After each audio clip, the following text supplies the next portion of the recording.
Captain Liam Cade stood in a requisition office on forward operating base Arcturus, still wearing combat fatigue stained with the dust of 3 years fighting the Kael'thir Dominion. The war ended 2 weeks ago with humanity's victory, and now came the grim business of distributing the spoils. A bored logistics officer slid a datapad across the desk listing Liam's earned compensations.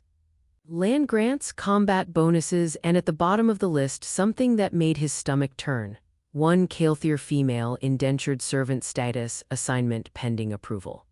The officer explained with bureaucratic detachment that it was standard practice, sanctioned by the Articles of Conquest.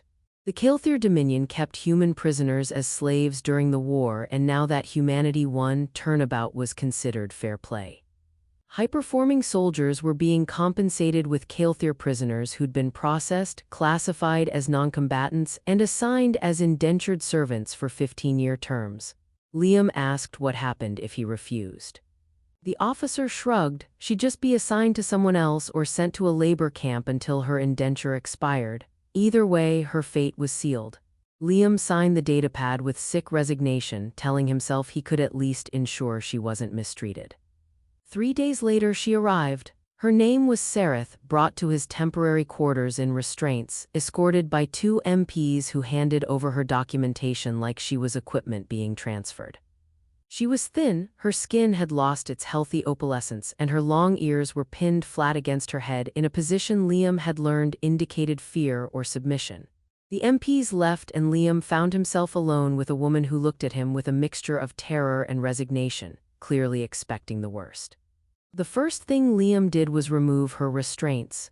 Sareth flinched away, confused by the gesture. He stepped back, giving her space, and said quietly, "I'm not going to hurt you, I didn't ask for this. But now that you're here, we need to figure out what happens next." The first weeks were awkward and tense. Sareth didn't believe Liam's stated intentions not to treat her as property. She'd been conditioned by Dominion propaganda that humans were savage, and her recent experiences as a prisoner only reinforced that fear. She performed tasks without being asked, cleaning, organizing, preparing meals from rations, always waiting for the other shoe to drop, for him to demand what conquerors typically demanded from captives. Liam tried to establish boundaries that restored her agency. He asked her preferences about food, gave her the bedroom while he slept on the couch, never entered a room without announcing himself. He explained she wasn't required to serve him, that she could rest, read, go outside the quarters within base security limits. Sareth responded with visible confusion and suspicion. This must be a test or a game, some psychological torture more sophisticated than physical abuse. Slowly, through consistent behavior and patient repetition, Liam began to break through. He shared his rations equally when supplies ran low. He taught her basic English and learned Kael'thir phrases in return. He showed her photos of his family back on Earth, talked about his life before the war, asked about hers. Sareth revealed in fragments that she'd been a botanical researcher before the war, studying crop genetics. When the Dominion began conscripting civilians for war support, she was assigned to a military agricultural facility. She wasn't a soldier, never fought, but when humanity's forces overran the facility, everyone there was classified as military support personnel and processed as prisoners. She expected execution or brutality. Instead, she got paperwork, processing, and eventually assignment as compensation to a human soldier. One evening, after Liam found her crying quietly in the corner, homesick, traumatized, exhausted, he made a decision. He sat across from her and said, "I can't undo what happened. I can't send you home immediately because the bureaucracy won't allow it, but I can give you this." He showed her an official document he'd been working on for days. A declaration of manumission freeing her from indentured servant status, signed and witnessed. "It's not fully legal yet," he admitted. "I need command approval and they'll fight it. But it's my intent in writing. You're not my slave.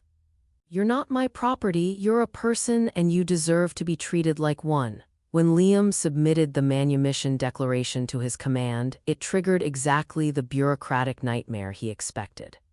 His superiors were baffled and angry. This was compensation he'd earned through 3 years of brutal combat. Refusing it was seen as insulting to the entire reward system, potentially undermining morale among other soldiers who'd accepted their compensations without question. Why was he making trouble? Liam's argument was simple. He'd fought to end oppression, not perpetuate it. If humanity claimed moral superiority over the Kael'thir Dominion, it couldn't adopt the same slavery practices it condemned. Keeping sentient beings as indentured servants was just slavery with paperwork.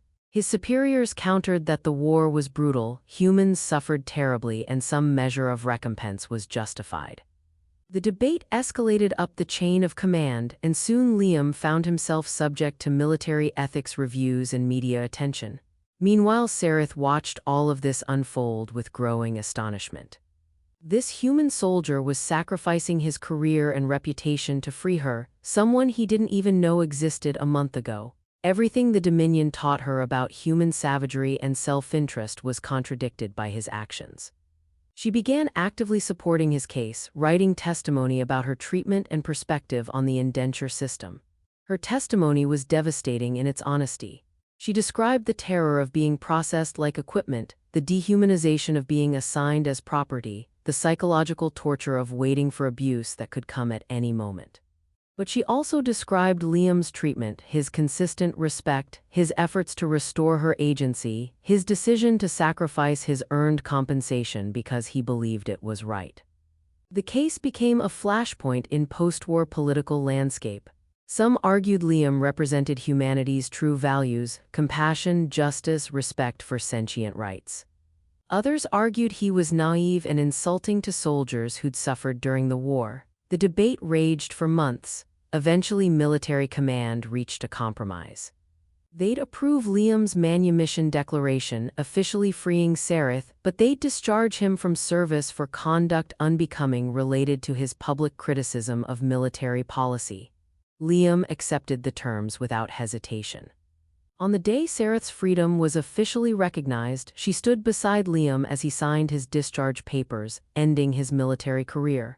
She asked him quietly why he did this, gave up everything for a stranger, someone from a species he'd been fighting for 3 years. Liam's answer was simple: because it was right. Because I didn't fight a war just to become what we were fighting against. Because you deserved better than to be treated as property, and someone needed to be willing to pay the cost of doing the right thing. Sareth's skin flushed with colors Liam had learned indicated deep emotion. My people taught me humans were monsters, conquerors without conscience, but you sacrificed your career and your standing to give me freedom.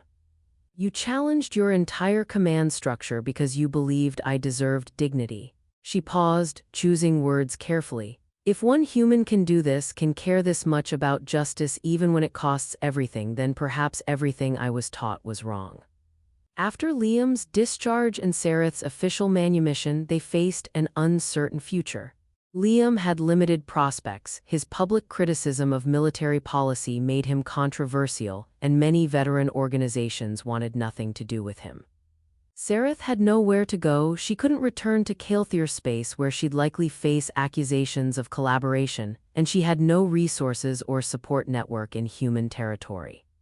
They decided to stay together, not from obligation but from growing partnership built through their shared experience. They settled in a neutral colony on the border between human and Kael'thir space, a place where refugees and displaced persons from both sides were trying to rebuild. Liam found work as a security consultant. Sareth, drawing on her botanical training, started a small agricultural project teaching sustainable farming techniques to mixed species refugee communities. Their presence together, a human former soldier and a freed Kael'thir woman working as equals and partners, became a visible symbol of a different possibility. People noticed them. Some reacted with hostility, seeing their partnership as betrayal of their respective species. But others, especially younger people tired of the war's legacy, saw them as proof that coexistence was possible. Sareth and Liam began speaking at reconciliation forums, sharing their story. Sareth talked about her fear as a prisoner, her expectation of abuse, and the shock of encountering a human who refused to dehumanize her.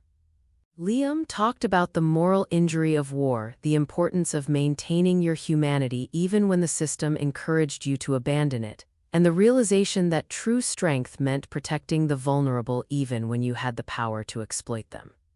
Their message resonated with war-weary populations on both sides. Slowly, they became inadvertent advocates for post-war justice reform. Organizations working to free other Kael'thir still held in indentured status sought their testimony. Human veterans struggling with moral injury reached out to Liam, finding validation in his choice to prioritize conscience over compensation. One evening, sitting together watching the sunset over their small farming plot, Sareth said quietly, "I was given to you as a reward. A symbol of conquest and domination, but you refused to see me that way. You saw a person and you acted on that recognition even when it cost you everything." Liam responded, "You weren't mine to own. No one should ever be anyone's property, no matter what the paperwork says. I just did what anyone should do." Sareth's skin flushed that copper color Liam had learned indicated affection. No, most wouldn't, most didn't. Thousands of Kael'thir are still held in indenture and most of their assigned humans have accepted it without question. You were different. You chose differently. And that choice saved me, not just my freedom but my faith that beings from different worlds can see each other as equals worthy of respect. Months became years. The small farming colony grew. Liam and Sareth's partnership deepened into something neither had words for, not quite romance, not quite siblinghood, something born from shared trauma and mutual respect that transcended simple categories. They built a life together that became a quiet rebuke to everything the war represented. When historians later wrote about the post-war period, they noted the Cade-Sareth effect, the slow shift in public opinion about the indenture system accelerated by one soldier's refusal to accept his reward and one freed woman's testimony about what dignity and respect actually looked like. The system didn't change overnight, bureaucracies resisted reform, but the conversation shifted. More soldiers began questioning the morality of holding sentient beings in bondage. More Kael'thir shared their experiences. And slowly, painfully, the Articles of Conquest were amended, indenture terms shortened, and eventually the entire system abolished. One day, a young human soldier visited their colony, struggling with guilt about the Kael'thir woman assigned to him as compensation. He'd accepted her initially, not understanding what it meant, and now he was haunted by the power dynamic he'd perpetuated. He asked Liam how he knew to refuse, how he found the strength to give up his earned reward.